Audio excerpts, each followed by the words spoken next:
அதிசய காரிய சித்தி தாயே ஓம் வாராகி நமோ நமக. அனைவருக்கும் வணக்கம். நான் உங்கள் தோழி கலை. இந்த பதிவுல நாம பார்க்க போற பரிகாரம் ரொம்பவே சிறப்பு வாய்ந்தது. இது வாராகி அன்னையை நினைத்து செய்ய வேண்டிய ஒரு பரிகாரம். ரொம்ப நாளா நடக்கல அப்படின்னு நீங்க வருத்தப்பட்டுட்டு இருக்க எந்த விஷயமா இருந்தாலும் இந்த பரிகாரம் ஒரு முறை முயற்சி செய்து பாருங்க. அது எப்பேற்பட்ட தடைப்பட்ட காரியங்களாக இருந்தாலும் சரி, வாராகி அன்னையினுடைய அருளால நிச்சயம் நடக்கும். இந்த பரிகாரம் செய்ய ரொம்பவே முக்கியமான ஒரு மலர் தேவை. அது என்ன மலர், அந்த மலரை வச்சு எப்படி இந்த பரிகாரம் செய்யணும், இதெல்லாமே நம்ம இந்த பதிவில் தொடர்ச்சியாக பார்க்க ஆரம்பிக்கலாம். அதுக்கு முன்னாடி ஒரு முக்கியமான வழிபாட்டை மட்டும் உங்ககிட்ட தெரியப்படுத்திடுறேன். வருகின்ற சனிக்கிழமை, அதாவது பிப்ரவரி 10 அன்று ஷியாமள நவராத்திரி தொடங்குது. நவராத்திரி நிறைவு பெறும் நாள் பிப்ரவரி 19. இப்போ நீங்கள் ஸ்க்ரீனில் பார்த்துட்டு இருக்க இந்த தேவி தான் ஷியாமளா தேவி. இந்த தேவியை மாதங்கி அப்படின்ற பெயராலையும் அழைக்கப்படுறாங்க. சரஸ்வதி தேவியினுடைய தாந்திரிக அம்சமாக விளங்கக்கூடியவங்க தான் இந்த ஷியாமளா தேவி. இந்த ஷியாமளா தேவி தலையில பிறை சந்திரனை சூடியிருப்பாங்க. கையில சரஸ்வதி தேவி மாதிரியே வீணை ஏந்தி காட்சி தருவாங்க. இந்த தேவியை நாம இந்த நவராத்திரியில வழிபட்டோம் அப்படின்னா செல்வ வளம் பெருகுவதோடு குடும்ப ஒற்றுமை வளம் பெறும். ஷியாமளா தேவி சரஸ்வதி தேவியினுடைய அம்சம் நிறைந்தவங்க அப்படின்றதுனால கல்வி செல்வமும் அதிகரிக்கும். உங்க வீட்டில் படிக்கிற பிள்ளைங்க இருக்காங்க அப்படின்னா இந்த 9 நாளுமே ஷியாமளா தேவியை வழிபட சொல்லுங்க. பப்ளிக் எக்ஸாம் எழுதுகிற குழந்தைங்க இருக்காங்க அப்படின்னா இந்த நவராத்திரியை மிஸ் பண்ணிடாதீங்க. இந்த தேவியை வழிபடுறதுனால ஞாபகத்திறன் அதிகரிக்கும். உங்கள் குழந்தைங்க எதிர்பார்க்குற மதிப்பெண்ணும் பெற முடியும். டிஎன்பிஎஸ்சி எக்ஸாம், இந்த மாதிரி கவர்மெண்ட் எக்ஸாம் எழுதுறவங்களும் இந்த ஷியாமள நவராத்திரி விரதத்தை கடைபிடிக்கலாம். கலசம் வைத்து வழிபடணும் அப்படின்னு கிடையாது. விருப்பப்பட்டால் கலசம் வைத்து வழிபடுங்க. அப்படி இல்லைனாலும் நவராத்திரி தொடங்குற நாள்ல இருந்து தினமும் மாலை 6 மணிக்கு உங்கள் வீட்டில் படிக்கிற பிள்ளைங்க கையால் ஒரே ஒரு தீபம் ஷியாமளா தேவியை நினைத்து ஏற்ற சொல்லுங்க. இப்போ ஸ்க்ரீனில் தெரியக்கூடிய ஷியாமளா தேவியினுடைய 16 நாமங்களையும் உச்சரிக்க சொல்லுங்க. அம்பிகைக்கு நெய்வேத்தியம் செய்யணும் அப்படின்னு விருப்பப்பட்டீங்கன்னா இந்த 9 நாளுமே உங்களால் முடிஞ்ச ஏதாவது நெய்வேத்தியம் செய்து வைத்து வழிபடுங்க. முடியாதவங்க தினமும் ஒரு டம்ளர் பாலில் கொஞ்சம் கற்கண்டு சேர்த்து நெய்வேத்தியமாக வைக்கலாம். உங்கள் குழந்தைங்க படிக்க தொடங்குறதுக்கு முன்னாடி இப்போ ஸ்க்ரீனில் தெரியக்கூடிய இந்த 3 போற்றிகளையும் சொல்லிட்டு தொடங்க சொல்லுங்க. நவராத்திரியில் மட்டும்தான் சொல்லணும்னு இல்லை, தொடர்ந்து சொல்லுங்க. இதனால உங்கள் பிள்ளைங்க நல்லா படிப்பாங்க, நிறைய மதிப்பெண்ணும் பெறுவாங்க. ஷியாமளா நவராத்திரியை எளிய முறையில் எப்படி வழிபடலாம் அப்படின்றத இந்த பதிவு மூலியமாக தெரியப்படுத்தியிருக்கேன். விரிவான வீடியோ வேணும் அப்படின்னா கமெண்ட் செக்ஷனில் தெரியப்படுத்துங்க. ஒவ்வொரு நாளுக்குரிய மலர் நெய்வேத்தியம் இதை பற்றி நான் நவராத்திரி பதிவாக அப்லோட் பண்ணுறேன். பதிவுக்குள்ளே போகிறதுக்கு முன்னாடி நம்ம சப்ஸ்கிரைபரான தோழி அவங்க வீட்டு பூஜை அறையில் வாராகி அன்னைக்கு தீபம் ஏற்றிருக்காங்க. அந்த தீபத்தினுடைய சுடரில் பார்த்தீங்கன்னா அன்னையினுடைய 2 கண்கள், வராக முகம் ரொம்ப அழகாக தெரிஞ்சிருக்கு. பாருங்க, அன்னை எவ்வளோ அழகாக அவங்களுடைய கண்களை உருட்டி பார்க்குற மாதிரி ரொம்ப தத்ரூபமாக காட்சி கொடுத்துருக்காங்க. இந்த தீபச்சுடரில் தெரியறது அன்னையினுடைய முகம்தான் அப்படின்னு தோணுச்சுன்னா ஒரு லைக் பண்ணிடுங்க. சரி, வாங்க இன்னைக்கான பதிவுக்குள்ளே போயிடலாம்.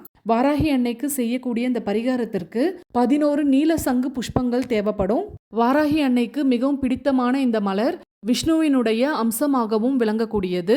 இந்த சங்கு புஷ்பத்தினுடைய செடியை நம்ம வீட்டில் வளர்த்தோம் அப்படின்னா பொருளாதார தடைகள் நீங்கி பணப்புழக்கம் அதிகரிக்கும். சனி பகவானுக்கும் உகந்த மலர் அப்படின்றதுனால சனியால் ஏற்படக்கூடிய பாதிப்புகள் குறையும். இந்த பரிகாரத்தை புதன்கிழமை அல்லது வெள்ளிக்கிழமை மாலை 6 மணிக்கு மேலே செய்யணும். அதனால இந்த சங்கு மலர்களை முன்கூட்டியே பறிச்சு எடுத்துக்கோங்க. சங்கு புஷ்பம் பல நிறங்கள்ல இருக்கு. ஆனா இந்த பரிகாரத்துக்கு நீல நிற சங்கு புஷ்பம் தான் எடுக்கணும். அடுத்ததா இந்த பரிகாரம் செய்யறதுக்குன்னு தனியா ஒரு கல்லுப்பு பேக்கெட் வாங்கிக்கோங்க. ஏற்கனவே நீங்க சமையலுக்கு பயன்படுத்திட்டு இருக்கிறத இந்த பரிகாரத்துக்கு பயன்படுத்தக்கூடாது. அடுத்து ஒரு கண்ணாடி பவுலோ அல்லது ஒரு கண்ணாடி டம்ளரோ எடுத்துக்கோங்க. இது ரெண்டுமே இல்லாத பட்சத்துல மண்ணால் ஆன கிண்ணமோ அல்லது மண்ணால் ஆன குடுவையோ பயன்படுத்தலாம். அடுத்து இந்த பரிகாரம் எப்படி செய்யணும் அப்படின்றத பார்க்க ஆரம்பிச்சிடலாம்.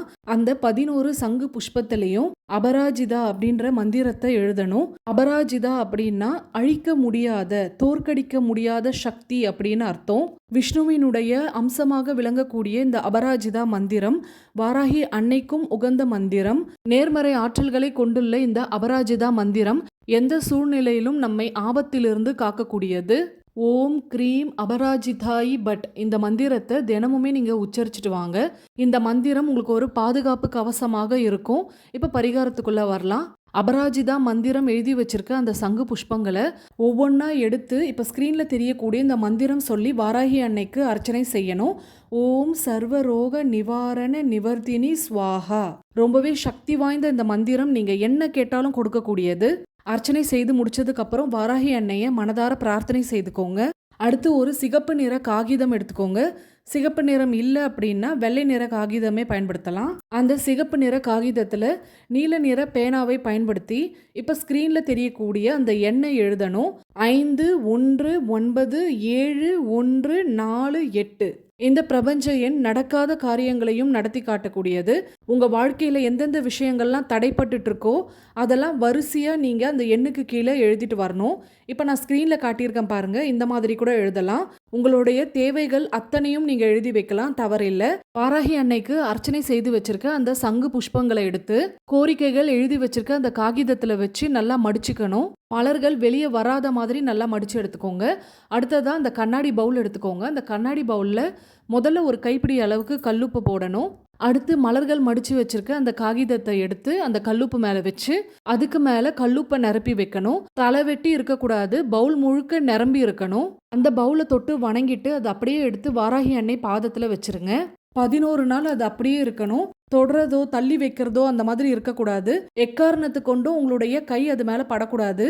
ஆனா 11 நாளுமே நீங்க பூஜை அறையில தூபம் காட்டும் பொழுது இந்த கல்லுப்புக்கும் சேர்த்து தூபம் காட்டணும்.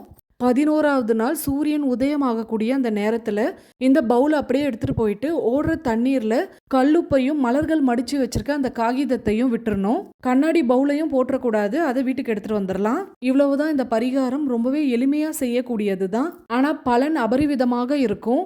ஒரு சிலருக்கு இந்த 11 நாள்லயே பலன் கொடுத்துருக்கு. அப்படி இல்லைனாலும் ஆத்துல விட்டு சில நாட்கள்லயே கூட பலன் கொடுக்கும். உங்களுடைய கர்மாவை பொறுத்து அது நடக்கும். ஆனா நிச்சயம் இந்த பரிகாரம் கை கொடுக்கும். அதுல எந்த ஒரு சந்தேகமும் இல்லை. முழு நம்பிக்கையோட செய்யுங்க. கண்டிப்பா உங்களுடைய கோரிக்கைகள் அத்தனையும் நிறைவேறும். இன்னைக்கான பதிவு உங்களுக்கு பயனுள்ளதாக இருந்திருக்கும் அப்படின்னு நம்புறேன். பயனுள்ளதாக இருந்திருந்தா ஒரு லைக் பண்ணிட்டு அப்படியே உங்க ஃப்ரெண்ட்ஸ் அண்ட் ஃபேமிலிக்கும் ஷேர் பண்ணிடுங்க. மறக்காம சப்ஸ்கிரைப் பண்ணிட்டு பக்கத்துல இருக்க பெல் சிம்பிளை கிளிக் பண்ணிட்டு அதில் ஆள்னு கொடுங்க. மீண்டும் அடுத்த பதிவில் சந்திப்போம். அதுவரை நன்றி, வணக்கம்.